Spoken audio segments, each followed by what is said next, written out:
Hey everyone, thank you for joining us. This is Dr. Beth Westie. She is the founder and creator of the 12-week Female Fat Solution Challenge. She has made it her mission to change the way women view their health, traveling the country to educate and empower women to take their health into their own hands, using nutrition to help women work with their natural cycle of their bodies to achieve lasting weight loss results. Dr. Beth Westie, thank you so much for your time today. How are you doing? I'm doing awesome. I'm so excited to be on here. Yeah, thank you so much for joining us. Are you surviving? You're in Minnesota, right? Yes, I'm in Minnesota. It's a bit cold. It is. I grew up here and I just sometimes it's fine. And sometimes, I just don't like it. I just don't want to do it. I don't want to go outside in the cold and have the air hurt my face. Yeah. And do you guys have a lot of snow by you? Because we do not here. So it really sucks when it's cold and no snow. At least it could be beautiful. No. Right. Yeah. No snow.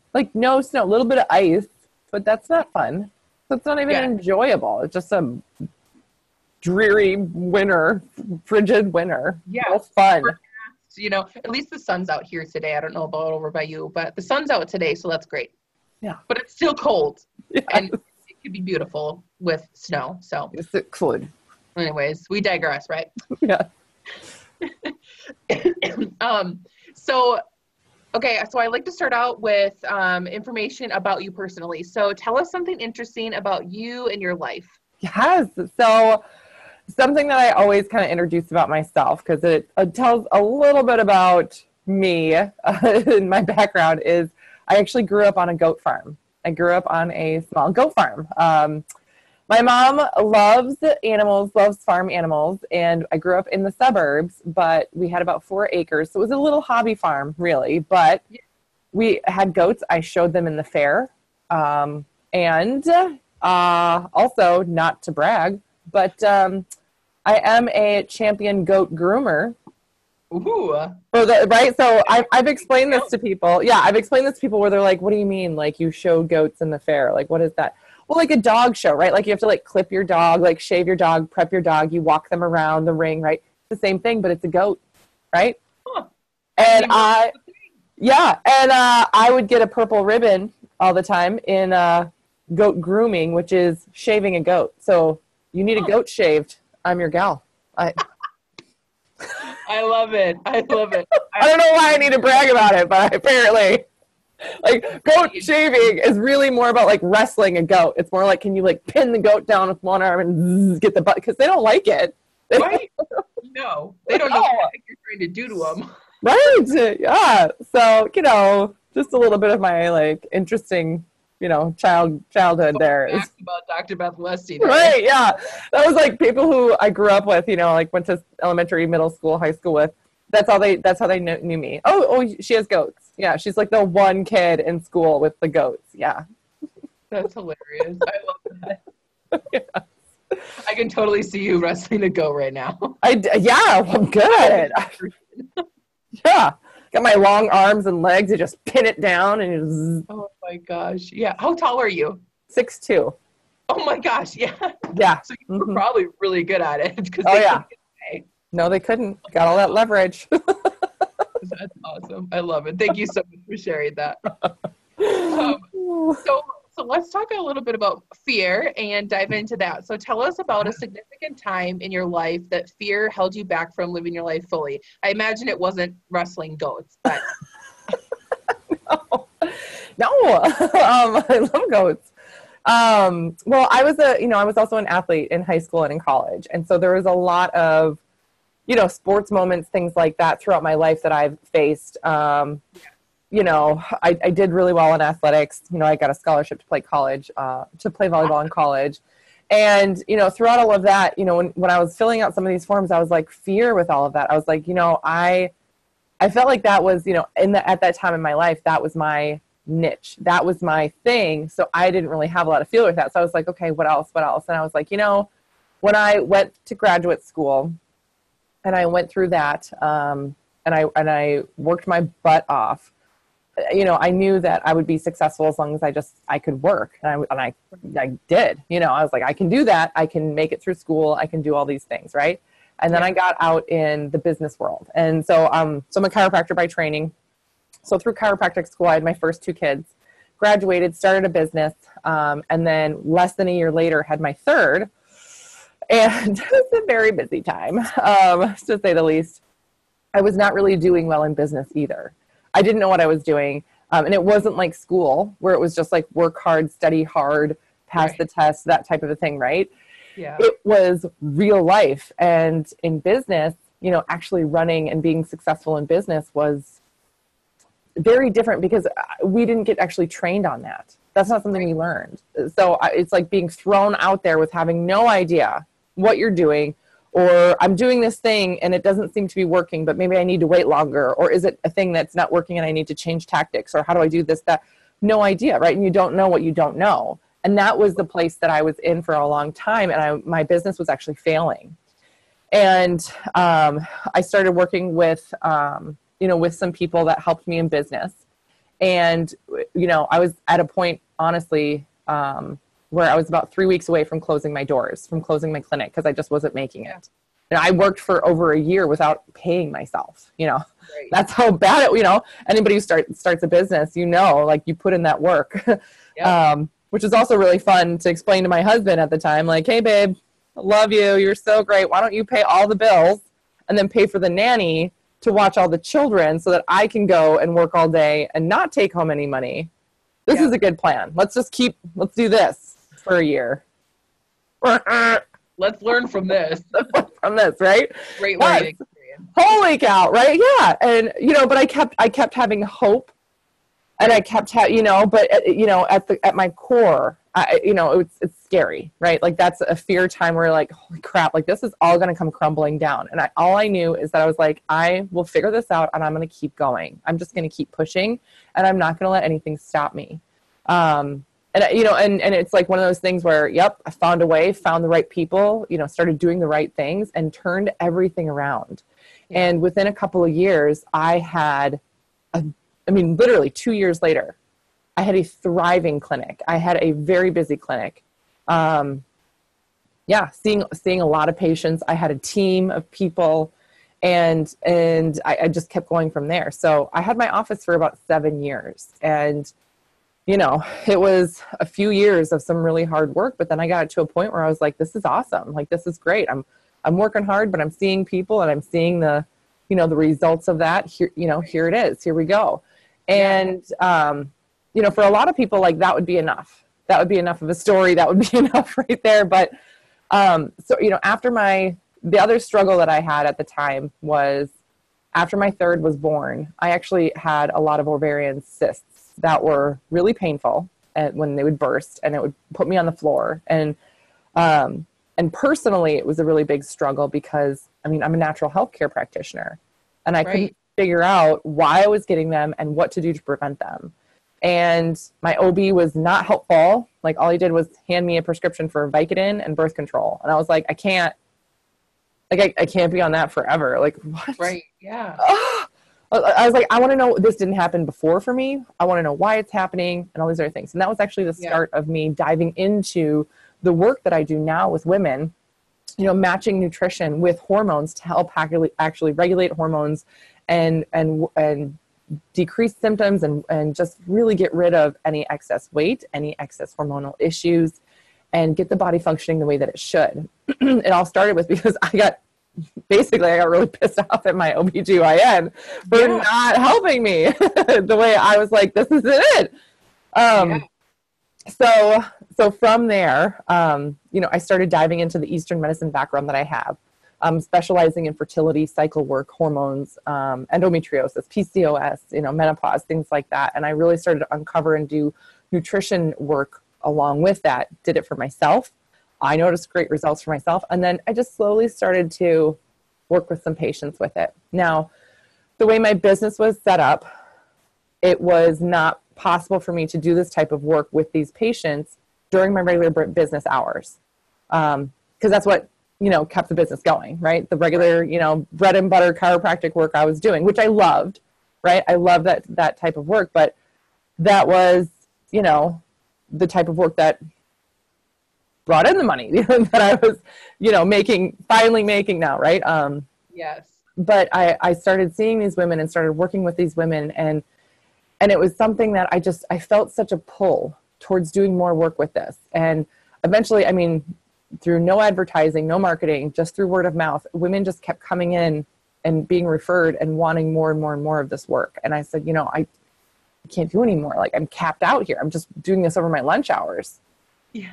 And it got to a point where I was like, dang it, like these women, they really want it. I was just like, I want to do more. Like, I feel, you know, called now to serve more women on a bigger level. So I was like, I'm going to write a book. I'm going to do it. And then I started writing a book, and it took me about 6 months to get the 4 pages written that I so proudly finished. 4 pages. And I was like, oh my gosh. I was like, okay. So this was a moment where I was like, okay, I had like a kind of a come to Jesus with myself. I was like, listen, it's not that I'm not willing to work and do things. I was just like, with running a full clinic, you know, a busy clinic full time, being a mom of 3 young kids, and then, you know, other life that didn't really exist at that point for me. That was my life, my work and my kids, trying to create you know, something else and write a book at the same time. It really wasn't happening. Right. Doing all things. Doing all things. I was like, but again, I was like, I can either stop, you know what I mean, and just keep doing my status quo work, right? You know, my clinic work, that's fine, right? Or, you know, or I figure out a different way. And I was like, you know what? I've already done the clinic thing, and I know how to do that. If I ever wanted to do it again, I could, and I could do it faster and better. Absolutely. I was like, but I've got to help more women.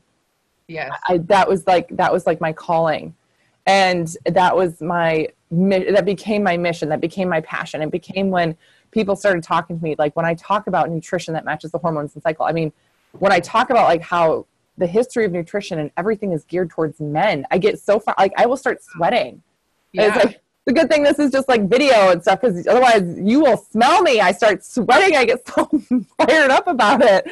Yeah. Like, this is ridiculous. No wonder why women struggle with all these issues and have these unfair expectations of our bodies, because that's not how they're meant to function, right? We fight with our bodies, but it's, you know, we're set up to fail from the beginning. We're following the wrong map. You know, we're following something that's made for men to be successful on, not for women. So that's what I created. I created, you know, not only a book for information, and I do, you know, videos and YouTube channel, all these other things for women just for content, but I also have that program that I specifically created just for women and how their physiology works and functions to align with that. So you start working with your body instead of fighting it. And yeah, so, and I was like, you know what, this is where I feel like the next step is for me, and I have to do it. But the point here became then, okay, so I'm going to, then the option is I have to choose. Like, I'm at this fork in the road where I really have to pick. I can't do both and do both well. One of them is going to suffer. So, which is the fear part, you know, you're like, well, what do I do? How do I get through that? Yes. Yeah.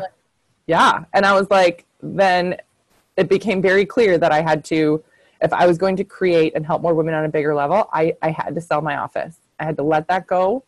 And I had to step into being a writer, a speaker, and really leading women in nutrition in the way that I'm doing now on a bigger level and everything else. And then learning more in business, things like how to run an online program, how to do all these other things, you know, that I didn't know before. And learning, right? Like, I had to kind of start over. Yeah, so, absolutely. Yeah. So there was this whole thing. And, you know, at that point when I was like, okay, I think I'm going to do this. I think I have to do this. I had a lot of friends, you know, that were colleagues, other chiropractors, clinic owners, things like that. And, you know, when I was like, you know, I got to do this. I got to step into this. I got to, you know what I mean? Like, women need this. Yeah, and absolutely. What happened was, you know, so being at that place where you're like, okay, I'm scared, or I've already done something where I almost totally failed. And I was like, by the skin of my teeth, which I don't know why that phrase exists, but, you know, by like just a hair, I made it, you know, and I was able to turn things around and be successful. I mean, seriously, if timing had been different, I would have had to declare bankruptcy in my first business, and then who knows where, you know what I mean? But yeah. So facing that again, okay, am I going to give this up and sell this to jump into this? And it became, you know, it's either a hell yes or a no. You know what I mean? Yeah. And it was a hell yes for me. I was like, hell yes, I'm going to do this. Oh my gosh. Yeah. So I told friends, told everybody I'm going to do this. And then the amount of support I got was 0. Oh my gosh. Yeah. I lost 90 to 95% of my friends. Who I thought were my friends at the time. Okay. I really did. Yep. People who had been supportive of me and building the clinic and doing the things that I was doing that were just like them. You know what I mean? But then when I was selling it and I was like, okay, I'm going to sell, I'm going to do this. This is what I've got to do. This is what I want to step into. And they were like, right. What are you doing? Yeah. So people were, you know, really supporting you at the clinic, and then you were shifting to only be really focused on helping women. Yes. So shifting my focus, shifting what I was going to do. And a lot of my friends, you know, people that I thought were my friends, so colleagues, people who owned other clinics, people who I had, you know, sort of worked with and were in like mastermind groups with and all these other things, they completely, I don't want to say turned on me, but that's kind of what it felt like. They were saying all the things that, you know, sort of that inner fear voice says to yourself a little bit, where you're like, oh my God, should I do this? And then you're like, oh, this is a terrible idea. What are you doing? You worked so hard to get to the point where you're at. You worked for over a year without paying yourself just to be at a point where you could build. And now you're getting a paycheck and you're making it work. Like, what the heck do you think you're doing? Yeah. You know, and these were the words, like my friends were saying those words to me. Yeah. Like, you're ruining everything you built. You're, you know, all these other things. And I was like, oh my God, you know, you know, like you just get that. Yeah. And you get like that, like your heart sinks and you get that feeling in the pit of your stomach where you're like, oh my God, am I really making a mistake? And I really had to stay true to what I still felt that pull, you know what I mean? And people, like, I've heard people say that before, like, I felt this pull and I had this calling, and I would be like, yeah, whatever. Well, until it happens for you. Real thing. Yes. It's like literally, like, if I can't stop doing it. I can't stop doing this type of work because I am just almost obsessed with it. I would find myself at night, you know, I'd put the kids to bed, my husband would be asleep, it'd be 11:30 at night, and I'd be researching nutrition stuff for women online like a crazy person. You know, like if I got up in the middle of the night with an idea. Westie, we need someone to look at this stuff because other people are looking at what it's like for a man. So we need someone on the women's side. I love that you're obsessed with it. You are exactly who our world needs, you know? Yes. Oh my God. It became so crazy. And so I was like, you know what, like, what's really pulling me? You know what I mean? Like, before I started doing this, was I up in the middle of the night passionately working? No. Right. I was either up in the middle of the night passionately worrying or trying to get enough sleep to catch up, right? Like, the work I was doing before, did I love it? Yes, I loved it. But it wasn't an obsession. No. Right. And that's what I had come across doing something that was an absolute obsession, but pure joy to do this type of work, pure joy to share this message and to really teach women, you know, nutrition and their hormones and the alignment between the two. And from there, I was like, I have to keep doing it. Like, I literally then just jumped in and started. I sold my clinic. It sold pretty quickly. And I just started doing it. I started booking talks. I started presenting to women. I started helping, you know, athletes, doing talks for athletes and doing a ton of work. And it just kept, like, it grew and snowballed from there. I started doing more on social media, all these other things. And it really was one of those things where I was like, holy crap. But when I started, I felt alone. So what really actually, like, compelled you to jump ship? And what was there anything specifically that was like, okay, you know, this specific person's thing that was going on with their body? Was there any kind of specific case that you were like obsessed with, or was it just that you really just felt the pull? I mean, was there anything specifically that had you jump ship from listening to other people give you negative things about it and you're like, okay, I'm just going to do it? Or how'd that work? It wasn't a specific case, I'd been working with so many women and I'd been, I'd seen and felt the results for myself. Yeah. It was, hearing some of my best friends say those negative, fearful things to me, the same things that I was thinking myself. And I thought, and I stopped and I was like, I was doing a lot of reading, reflecting, listening to other voices, books like Napoleon Hill or like personal growth and yes, to fill your yes, and that's and different podcasts or things like that. And I was like, this is really like when I sit down and look at it, and if I like write this out, what I really want to do, where do I want to be a year from now, 3 years from now, 5 years from now? This is what I want to be doing. I still want to be doing this. Do I know where it's going to go? No. Do I know if it's going to be successful? No.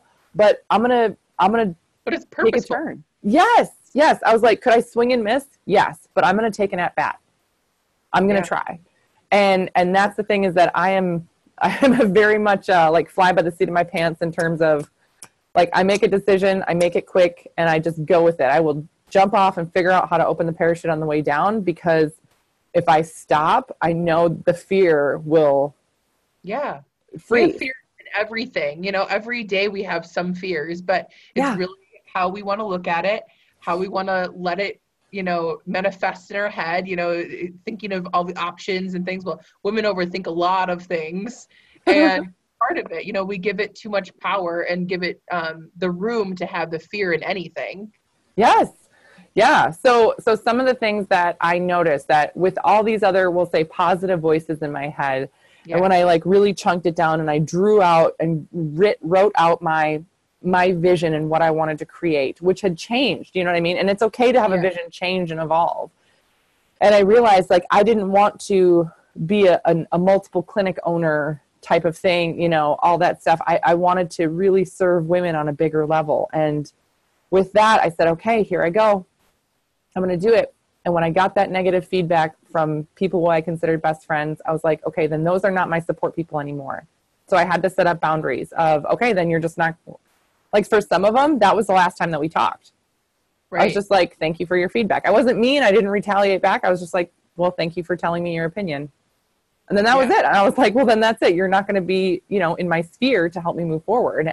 And it's sad, at the time, especially because when I started, I really felt alone. I really felt like I didn't have those friends anymore. But the beautiful thing is that along that journey, I've created so many new relationships, friendships, support people that have supported me in such an amazing way. That, again, beautiful relationships that would have never happened had I not moved out of that space and really sort of ignored. So once I heard that fear feedback, and felt that, and it just it didn't feel good. It didn't feel right. I was like, that's not where I want to be.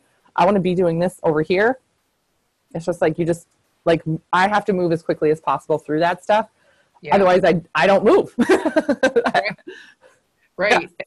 I think that's true too. And specifically because you're working with a lot of women, and I think that moving through figuring out like that relationship just doesn't serve you at this point, and that's fine. It served you at a different time, but now you moved on and you had to do what you had to do to make your dreams come true and to help other women and not see the negative side of things so much. So I love that you like thought about it. You're like, nope, I've already decided that this is what I want, and their opinion really didn't matter. You didn't need their validation to move forward with it. So I love that. So tell us what kind of advice you would give anyone that does have fears about, maybe switching their business completely like you did, switching from one avenue and going into a whole like niche area, because it's scary. But what advice would you give to anyone overcoming fear like that?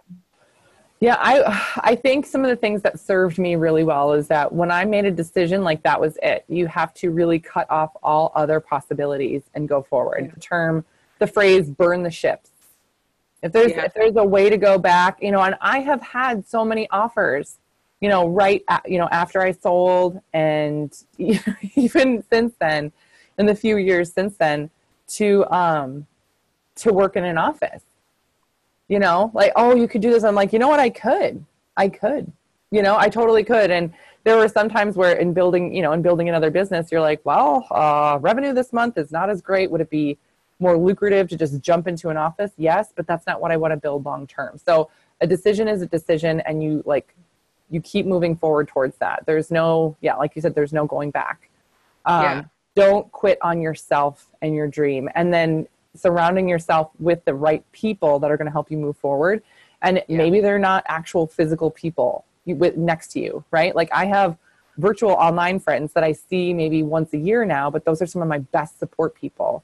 Right. And podcasts, books, all those things. That's what you have to surround yourself with. Completely change your internal environment to match that to get you to your goal. It's a completely different thing. Because the other thing too is that the type of work I'm doing, it's not something that people have heard about before either. Right. You know, people hear about that, and for women, it clicks in their head like, oh my gosh, yes, that makes sense. Oh, right. Every female I talk to, clicks in their head. Oh my gosh, that makes sense. I love it. Right. Every guy I talk to, they're like, is that really a thing? It doesn't sound like it's that important. Like, really? Yeah. Do women really get different results if they, their bodies don't change that much, do they? And I'm like, oh my goodness. You have 4 different bodies throughout the month here. Yeah. For every female, 4 different bodies. You wouldn't understand that, sir, because you're the same. You wouldn't understand that, sir. Yeah. Oh my God. It's different. That's fine. I love that. I love that. I really love that you niched down. That specifically, I mean, that speaks to me a lot too, like niching down, really focusing on the people you want to serve and living out your purpose. And you are by stepping into your greatness, your obsession with learning about the educational side of it. That's incredible to have someone that is very passionate about that, because like I said, we do need people to go to bat for us and to teach us, like, why isn't this stuff working? No, it's not, this and that. It could be something with our bodies, and it very much probably is, as you said. So I love it. So you're really good at moving through your fears. So how long have you been doing this specific work now? I sold my office about 4 years ago. Okay. Yes. 15. Yes. We're in 2019. Yes. Yep. Yeah. Love it. Mm-hmm. Awesome. Okay, cool. So, you've been working on shifting through the fears of everything with, shifting your business and your focus, so you're really good at being able to move through, and you understand, the support and the positive things that we fill our heads with. Those are really important moves. So looking forward up to 5 years, where do you see yourself? I know you said you would just love to keep doing this work, but do you see a bigger picture for how you're getting your messages out, or not living in Minnesota, or anything interesting for the next 5 years that you see for yourself and your business, and what you bring to the table for women? Yes. So my goal overall is to write a series of about 5 books. So the first one is out, and then a book on nutrition for female athletes, nutrition for menopause, nutrition for fertility, and then potentially another one just for recovery after baby. Because the need for, in my books, The Female Fat Solution, I have a section that's called The 7 Bodies of Eve that talks about the different bodies you have throughout your lifetime, and even then in those phases. So not only throughout the month, different nutritional needs, but also, are you 25 or 45? Have you had kids or not? Your nutritional needs are different based on what you've been through in your life. And makes total sense. Right? Like, why don't we have this already? I'm sweating now. Okay. Sorry. Not to get you too much stuff. God. Right. I love it. It just makes so much sense. Like, yeah. Say that one thing and you're like, you know what? That's true. Like, my kids took a lot from my body. Literally sucking the life out of you. Mm-hmm. Yes. Oh, yeah. I love it. Yeah. Love it. So where can people connect with you, Beth? Where's the best way for people to go connect with you? I am, all over the social medias. I'm on Facebook, Instagram, and, Dr. Beth Westie. My website is drbethwestie.com. And then I have a YouTube channel, which is Dr. Beth Westie as well. where I put out all my content. And a lot of people just, you know, follow it and you know, subscribe to the YouTube channel just to keep updated on any videos I come out with. I also hear from people and, you know, messages all across social media and everything, and even email, because they'll come across something and then they'll have questions. So I always encourage women to reach out. And if there's something that you have questions on that you don't see a video on or you don't see content on, I'm more than happy to kind of create it. So that's, again, I am so excited over the next 5 years to not only write books to give, you know, more info to women, but also to continue to push women's health forward and really make it more common knowledge and not have it be a thing where women say, oh my gosh, I wish I would have known this when I went through puberty. Or I wish I would have known this in my 20s when I was having babies or something. I want women to say, I'm so glad I know this and that my daughters know this information now, you know? Right. Yeah. Oh my gosh. Exactly. That's amazing. Well, I'm excited. So you have the first book out now. The first book out now, and I'm working on the other ones. Okay. I love it so much. Okay. So one last thing that you want to share with anyone about fear, any last words for the viewers? Yes. Well, when you make a decision to move through fear, just stick with it and don't go back. Because as soon as you make a decision to move through it, there's going to be something that pops up that makes it seem like you made the wrong decision. Always will be like that. Just know that. Prepare for it. Anticipate it. And be like, nope, I see you. Got it. Next. Keep going. Because when you know, it's always that hindsight's 20/20. So you got to put yourself in that future position and say, this is really what I'm going for. And I'm not going to let anybody stop me, including me. Yes, including us. Exactly. We are our easiest sabotagers. And that's great advice. I love that so much. Thank you so much for your time, Beth. I love having you on here. So much information. And guys, ladies, if you have not connected with Dr. Beth Westie yet, you need to go check out her website and her YouTube channel. She gives so much information, and come ask any questions that you might have to her. But thank you so much for your time, Beth. It was great to have you. And everyone, make sure to love yourself and remember to live fearlessly. Have a great day. Yeah, bye-bye. Thank you.